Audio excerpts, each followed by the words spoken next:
Hey guys, welcome back to the Readers. I hope you are having an amazing day. Let's get right into the stories. The first one is a pro-revenge story. It was a fun morning at the beginning of last week, starting up my truck and waking everyone up at 2:45 a.m. to learn someone swiped the hollowed-out cats. The idiots missed the neighbors' cameras that basically gave away who they were. It's two kids from the area who drive around in a pretty busted-up police Crown Vic. I chose not to call the cops. Instead, I called one of my friends who's code enforcement and let him know what my plan was, and he relayed the info to the police that I was finally going to do a nuisance tow on that same Crown Victoria.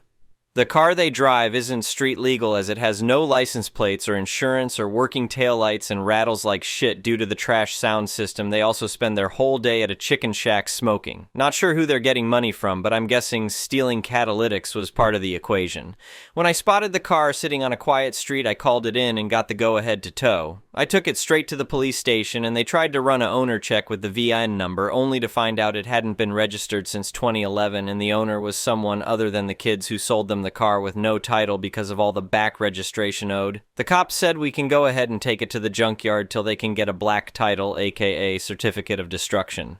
By then, the two idiots were running around all over town looking for their car, thinking it got stolen by one of their friends as a prank. The key lock was so worn out you could start it with any car key. They found it at the junkyard and tried to steal it by one of them distracting the owner and the other stealing their car, but the junkyard was aware of who they were, so they cut the drive shaft off beforehand. I missed out on this part, but they got arrested for trying to steal their car back, and they watched as the junkyard used a crane to rip the car to shreds when I saw it. The remains looked like a toddler just ripped it to the bare frame out of curiosity. They've been out of jail since but haven't left their trailer. I did a drive-by earlier and noticed a beater Jeep Liberty in their driveway also, with no plates, and already working with the cops on taking that too, if I see it out in a public, except I won't miss the show next time.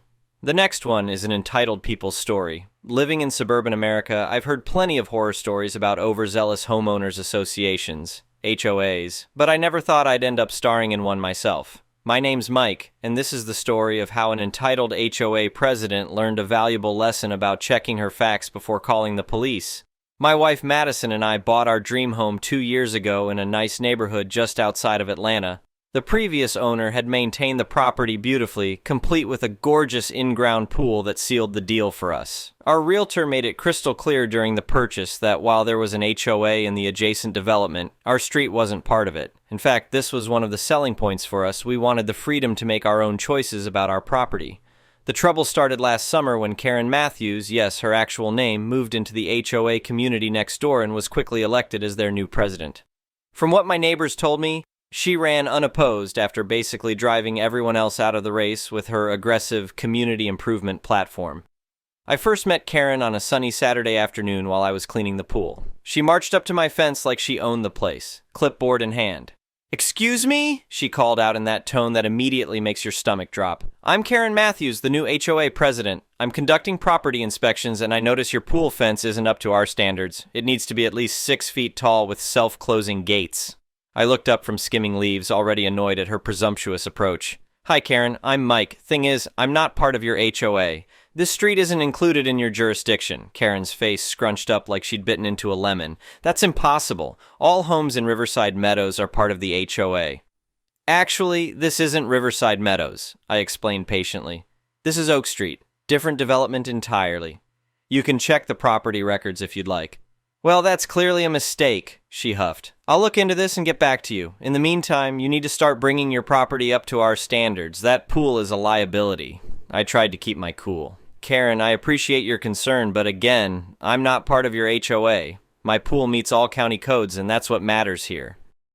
She stormed off without another word, and I figured that would be the end of it. I was wrong. The next week, I started getting official-looking letters in my mailbox from the Riverside Meadows HOA, citing various violations about my pool, my landscaping, and even the color of my mailbox. I tossed them in the recycling bin. Then came the certified letters threatening fines, which I also ignored since they had no authority over my property. Things came to a head on Memorial Day weekend. We were hosting a pool party for some friends and their kids. Music was playing at a reasonable volume, kids were splashing around, and the grill was firing up some burgers. It was exactly the kind of summer afternoon we'd dreamed of when buying the house.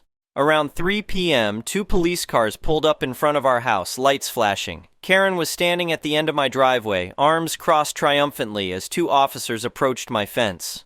"Sir," one of the officers called out, "we received a complaint about an unauthorized pool party and multiple HOA violations.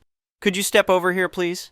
I could feel my blood pressure rising, but I kept my voice steady. "Of course, officer." I walked over, aware that all my guests were watching nervously. Karen jumped in before I could speak. "Officers, this man has been ignoring multiple violation notices. His pool doesn't meet safety standards, and he's hosting large gatherings without proper permits. I want him cited for all applicable violations." The older officer, whose nameplate read Rodriguez, turned to me. "Sir, can you explain your side?" "Gladly," I replied, trying not to smirk.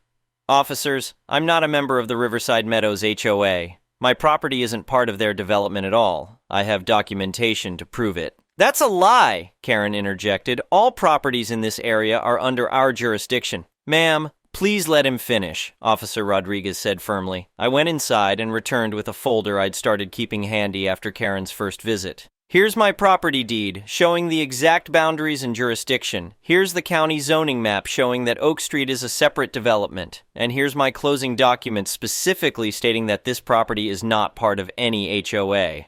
The younger officer reviewed the documents while Karen's face grew increasingly red. "Ma'am," he said finally, "these documents clearly show that this property is not under your HOA-ES authority. You have no jurisdiction here." But the safety violations," Karen sputtered.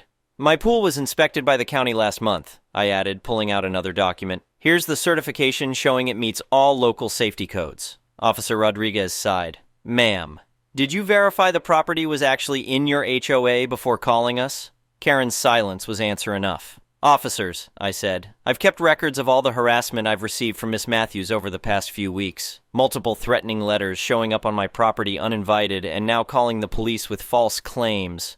I'd like to file a harassment complaint." Karen's triumphant expression finally crumbled. I was just trying to maintain community standards." "By harassing people who aren't even in your community?" Officer Rodriguez asked. "Ma'am, you need to leave these folks alone. They're not under your jurisdiction, and if we get called out here again for this kind of thing, you could face charges." By this point, several of my party guests had drifted over to watch the scene unfold. Karen finally seemed to realize how many witnesses were watching her humiliation. Without another word, she turned and practically ran back to her house. The officers apologized for the disruption and took my harassment complaint. Before leaving, Officer Rodriguez gave me his card and advised me to call if Karen caused any more problems. As soon as the police cars pulled away, my friends burst into applause. My buddy Dave brought me a fresh beer and clapped me on the shoulder. "Man, that was beautiful. You handled that perfectly." But the story doesn't end there. Karen's humiliation apparently didn't sit well with her because she decided to escalate things in the most Karen way possible. She tried to sue me. 2 weeks after the Memorial Day incident, I received a summons. Karen had filed a civil suit claiming that my non-compliance with community standards was decreasing property values in Riverside Meadows. She was seeking damages of $50,000 plus court orders forcing me to comply with HOA regulations. Fortunately, I have a cousin who's a real estate attorney. When I called him about the situation, he actually laughed out loud. "Mike, this is the most frivolous lawsuit I've seen in years. She has absolutely no standing to sue you. Let me handle this." My cousin Steve filed a motion to dismiss and a countersuit for harassment and legal fees.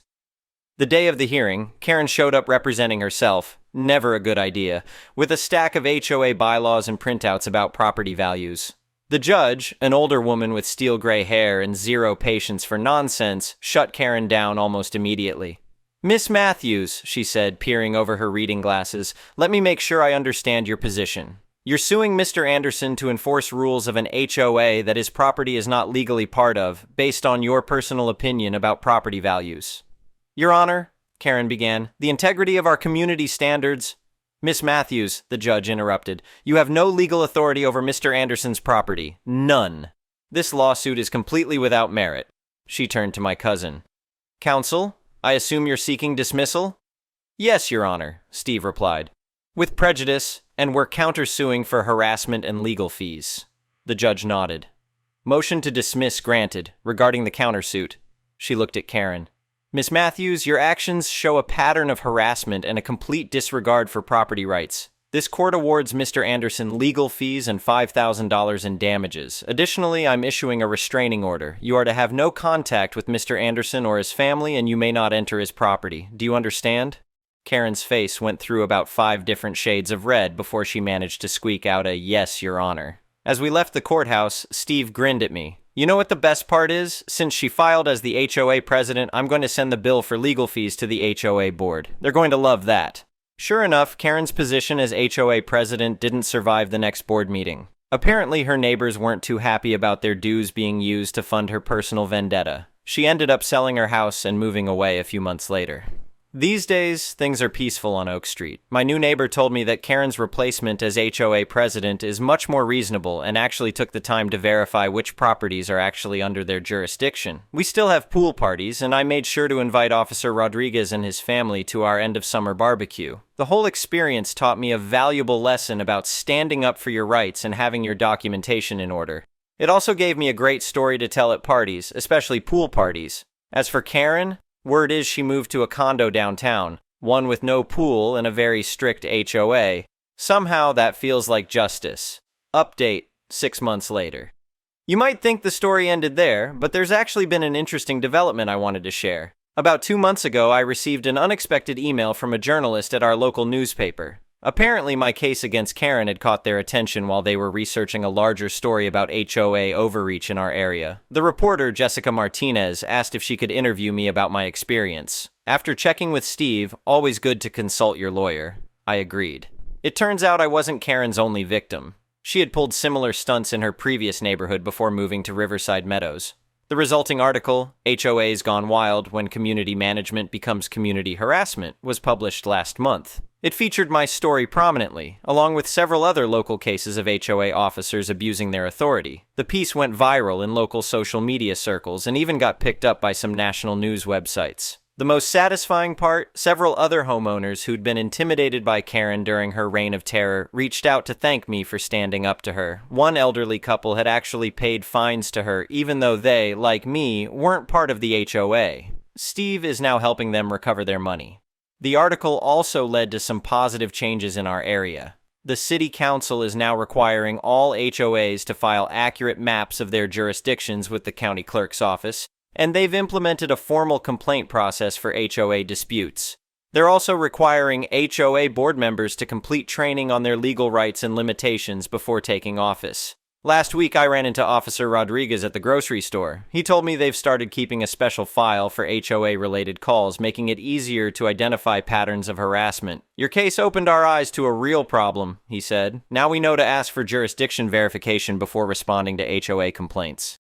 The Riverside Meadows HOA has undergone quite a transformation, too. The new board actually reached out to apologize for Karen's behavior and invited all the neighboring non-HOA residents to their community meeting to discuss ways to work together positively. They've started organizing joint community events, and there's talk of creating a neighborhood watch program that includes both HOA and non-HOA areas. Madison and I still love our house and our pool, maybe even more now. We've become something of a symbol of standing up to HOA overreach, and people occasionally stop by to take pictures of our infamous pool. We've embraced it with humor. I even bought a novelty sign that reads HOA Free Zone for our pool area. The final irony? Our property value has actually increased significantly, partly due to all the publicity. A real estate agent friend told me our house is now listed in their office as the famous HOA Free Pool House. Take that, Karen. Steve likes to joke that we should write a book. How to Win Friends and Influence HOAs, a swimming pool story. Maybe someday we will. For now, though, I'm content knowing that our stand against HOA harassment has helped create positive changes in our community and maybe inspired others to stand up for their rights, too. Oh, and one last thing. We're hosting an even bigger pool party this Memorial Day. Officer Rodriguez is bringing his famous salsa, and the new HOA president is invited, too. Sometimes the best revenge isn't just winning, it's showing others a better way forward.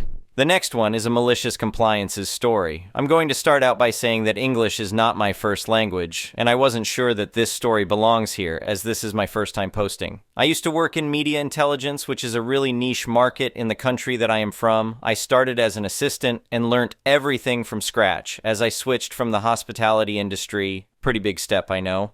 I was eager to learn and was really interested in what they do as I was trying to get into media back then. First of all, as I learned everything from scratch, I got really good at what I do after just 6 months working there. I was in a 3-person team, and I had one of the best bosses and a rally good colleague, which were veterans in the industry. Both of them helped me a lot to get me where I am then. They left the company after just a year there as upper management was just plain hot garbage.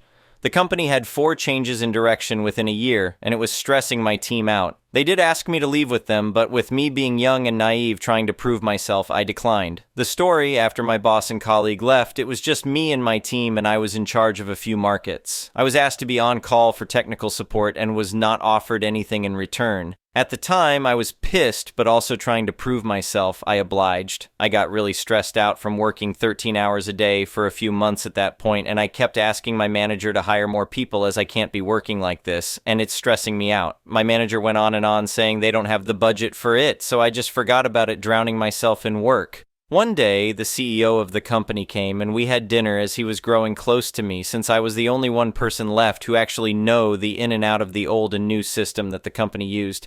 Keep in mind, this CEO is a cheapskate and will try all and every way to suck you dry. He asked me what I wanted to change in the company during dinner, so I started with asking for 2 new hires for my team, where he gave me the same answer as my manager, so I asked him for a promotion and a raise, which was also declined, saying, "You don't have the required experience yet." I was pissed. As a normal person would expect, after working 13-hour days for months, you would need rest. I had almost 3 weeks of PTO saved and I needed the rest. The manager threatened to fire me if I took any PTO as no one was able to do what I did. I took the PTO anyways. I got well rested and all was good until I came back. There were 2 new faces and I was pretty confused, so I asked my manager who were they, and she told me they were my replacements. She told me my notice was 2 months and I had to train them before I leave. She couldn't do anything as I was the only one in the company who knew how to run the legacy and the new systems, so realistically she couldn't say that I was not training them properly as she didn't know how things work. Here is the part where the malicious compliance happens, since the manager did not know how things work. She told me to train the interns on the legacy systems to know better on how the company was built up, and I did just that. She told me strictly to just train the interns on the legacy, and she will be dealing with the rest. Sure, I'll do just that. It was until my last week when the shit really hit the fan. My manager found out that I have been only giving training on the legacy system, and I didn't give them my notes with tips on how to run the system that needed to be used for daily operations. My manager called in the CEO and the managing director to hold a meeting with me, asking me why I hadn't trained my replacements properly. I just told them I did what my manager told me to, which the manager denied until I forwarded the CEO and MD the email that my manager has sent me, which the call promptly ending. After I left the company, I was patiently waiting for the call that was bound to come. It was my manager. She demanded me to get back to work and said that the firing was just a prank, blah, blah, blah. I told them, pay me triple my wage and I'll consider it. They called me crazy and ended the call. It's been 2 months since that call, and based on a good friend from another department, my old manager is neck deep in this shit show. The next one is an entitled people's story. I'm in my mid-30s. I have 2 friends similar age who are poor and need work but aren't working. I understand if you have a degree or used to run your own business, it's hard to want to be a server or cook work Bo, but when you need money, why would you not even consider? It's no one's first choice, but you can find a good gig that works for you if you really needed it. One friend lives with their parents, one lives with his son and girlfriend. They have both told me they are available to leave home and work, but are waiting for good enough job. They are both smart guys who have worked service industry before and don't want to go back BC. It's depressing. I understand this to an extent, but it's also frustrating trying to relate BC. It doesn't feel like a choice for me or a lot of people who work these jobs. The scenario that got to me was when one friend asked to hang out around dinner time. I had just gotten off work and was picking up food. Friend who lives with his parents meets up with me at Subway where I just ordered. He said he's hungry but doesn't have enough for food and gas to get home. Later that night, he mentioned a show he wanted to see with me in a month, but tickets were about $30. I said I had to think about it, BC. I'm kinda broke. This is why I am making this post. My friend is living at home with his folks and won't get a job, so things like this happen all the time. It's been this way for over a year. I've offered him multiple gigs at places with friends of ours, and he is holding out for something more. I get it, but couldn't you work even part-time somewhere while waiting for that perfect job? We hang out at my place, but we don't get to do a lot, BC. He's so broke. I'm trying to stay on my own goals and budget too while trying to be there for him. Whenever we hang, he says how bored he is and needs money. I tell him to come work with me or one of our friends and he says no, it's too depressing. He's never worked at places I've told him to come try. Even part-time, he's not interested. It does kind of rub me the wrong way, like he's above this kind of work but desperate for cash, which I don't understand. I actually enjoy my job, BC. I found a good place. I wish he'd be open to trying. The other friend I feel more for BC, they are a parent. Similar situation. He's overqualified to work in restaurants or bars, but has before. I've offered him a job with me or friends at variety of places, but he said he is scared of getting COVID and bringing it home to his girlfriend and child. Valid and understandable. I asked if he was going to look for a work-from-home gig, and he said it's too boring. I asked what he's going to do, and he said he's just going to keep looking. He said his bills are getting backed up and turned off. As much as I understand, there's a point where you gotta work whatever you can do to make it. If you are asking for help on Facebook for groceries, but above working a restaurant job, I don't get it. I don't have family or anywhere to go. If I can't pay my bills, it's game over. I've slept in my car and don't want to live through that again. Being stable is a goal I protect with both hands at all times. I've worked so many temporary jobs I hated to survive. Yes, it sucks. There are jobs that aren't your first pick but help you get where you need to be next. Like a vital step or connection can happen if you're open to meeting people. Going somewhere new. I know it's not everyone's thing, but IDK, sometimes you need to be open to things to when friends are offering and going out on limb to get you a shift where they work or connect you. Like if your power is about to get shut off, you still wouldn't want to come in and help do some dishes. I also love with deep depression and get why the industry gets people in a funk. But it also gets a lot of people out of it with a steady paycheck. Sometimes a good boss and friends too. They are my lifesavers, honestly. I need them.